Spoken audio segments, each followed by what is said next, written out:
I've had a bit of creative block lately and decided to look around for some inspiration. I grabbed this box of glass pieces that I've previously used to make Christmas wreaths and separated out the blues, greens and a few red pieces. Because I found this pot, I think it used to have fragrance sticks in, but they've long since dried out, and if you squint you might be able to see what I have in mind.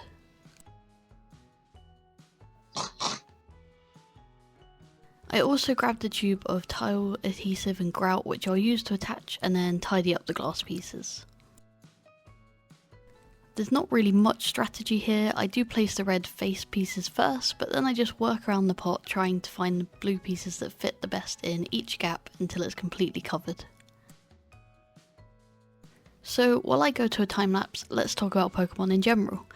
I've loved it since I was a kid. One of my most treasured possessions is a complete base set, even though the cards aren't in mint condition because I actually played with them. I gave into nostalgia and I'm still trying to complete my 151 Scarlet and Violet set, and I've recently got a few new modern booster packs to try and get back into collecting. Let me know in the comments what your childhood collection is and if you still have it. I also used to get the video games for my birthday as they were released around the same time, and I hate to think how many hours I've put into the franchise. I do consider myself somewhat of a gem runner, even though I think Gold and Silver are probably my favourite games. Along with Pokemon Snap, obviously. Although I do admit I've not played much Scarlet and Violet, for some reason it just didn't hit the same, and I haven't even completed the main storyline, but maybe I'll give it another go. So now the pot is done, I thought I could use these dried out scent sticks that were in the pot as stems for leaves. I managed to find some cardboard that's thick enough to let the sticks just slide in for support, and I'll mark where each stick meets the top of the pot and then sketch out a rough leaf shape from this point. Oddish seems to have 5 leaves in most pictures, so that's what I'll aim for. Now, unfortunately, I do forget that cardboard's grain goes in one direction, and I end up having to cut out channels for each of the sticks and glue them in. But don't worry, because that will also be pointless as the sticks can't support the weight of the glass pieces, and I'll have to stick the thicker wooden leaves that came with the pot onto them for extra support. I finish off the pot with some green pieces around the stem, and once I realise I'll only be able to fit 2 reinforced leaves in the pot, I add a second leaf to the back of each of them, so it will end up with a 4-leaf Oddish. Maybe that means he's lucky.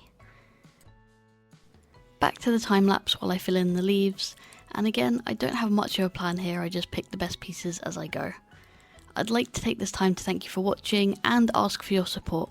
I'm hoping to get to 2,000 subscribers this year, and I hope that you can help me.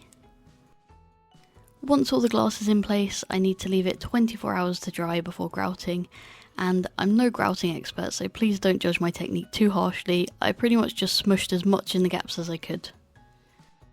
It was difficult to get it looking neat when the pieces were all at different heights and I had quite a few pokey out bits, partly because I was attaching flat glass pieces to a rounded pot.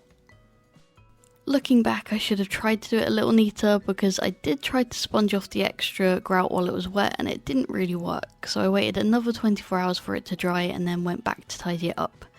I thought it might still come away with some aggressive sponging, but I resorted to scraping it with a scalpel and then sponging off the grout dust that was left. Here's a side by side of before and after my final tidy up.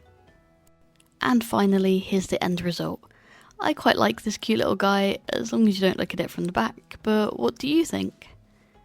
Let me know in the comments below, and I hope to see you again next time.